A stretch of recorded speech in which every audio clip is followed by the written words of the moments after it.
Ce matin, j'ai envie de manger et de parler avec vous. C'est divin. On va parler TCA, je préviens. En ce moment, j'essaie de retrouver une alimentation intuitive, c'est-à-dire me détacher de tout ce qui est compté, regarder les calories et tout ce qui, en fait, me bouffe littéralement la vie. Je pense que j'étais TCA depuis que j'ai 13-14 ans. Mais avant, c'était pas du tout autant reconnu, donc en fait, le truc, c'est que ça a traîné. Et un jour, ça m'a pété en pleine gueule. Il faut savoir que je suis grande. Je pense que vous le savez, je vous le répète tout le temps. Et j'ai toujours été très fine. Ma maman est très fine. Donc j'ai toujours eu une image dans la société des grandes fines. Or, je suis grande, mais pas fine. Je l'étais quand j'avais 13, 14, 15 ans. Et après, les hormones, la vie, quoi. Enfin, je suis une femme, donc plus du tout pareil. Donc je suis littéralement passée de 56 kilos à 73. Belle bête.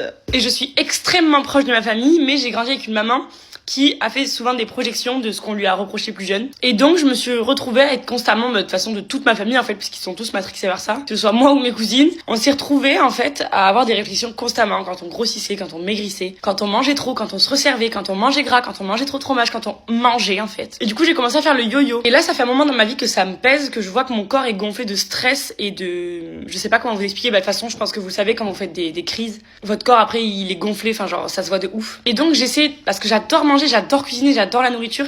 J'essaie vraiment de plus en plus de me réconcilier avec ça, mais c'est très compliqué pour moi. Donc je pense que je vais essayer de documenter tout ça, genre une fois par semaine, si ça peut intéresser des gens, ou si ça peut juste en aider. Je sais qu'il y a Apricot Maxime qui est absolument génial pour l'alimentation intuitive, et je pense que ça pourrait m'aider de le documenter un petit peu. Je suis pas dans un optique de perdre du poids, je suis dans un optique de m'accepter visuellement parlant. Donc peut-être qu'il faudra que j'en perde, peut-être qu'il faudra que j'en perde pas du tout, et que mon mindset va totalement changer. Et j'aimerais vraiment me détacher de ces crises. J'aimerais arrêter de culpabiliser quand je mange un truc qui me...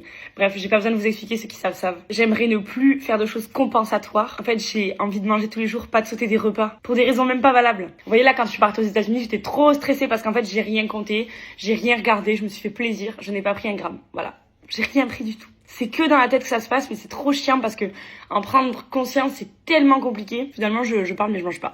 J'ai envie de manger plus sainement, mais de me priver de aucun aliment. Je sais que beaucoup de gens en souffrent. La parole est de plus en plus libérée à ce sujet. Mais je trouve que c'est important aussi de savoir que vous suivez des créateurs de contenu qui ont peut-être les mêmes problèmes que vous. Et sachez que ça touche vraiment beaucoup plus de monde qu'on ne le pense. Même la fille sur qui tu te compares. Donc voilà, c'est mon petit combat avec vous. J'ai envie d'apprendre à guérir de tout ça, de prendre le temps bien sûr. Donc dites-moi si ça vous intéresse. Et dites-moi aussi si ce type de documentation pourrait vous intéresser ou pas du tout. Dans tous les cas, je le ferai parce que moi j'adore ce type de contenu. Et parce que je pense que ça m'aidera un petit peu au fond.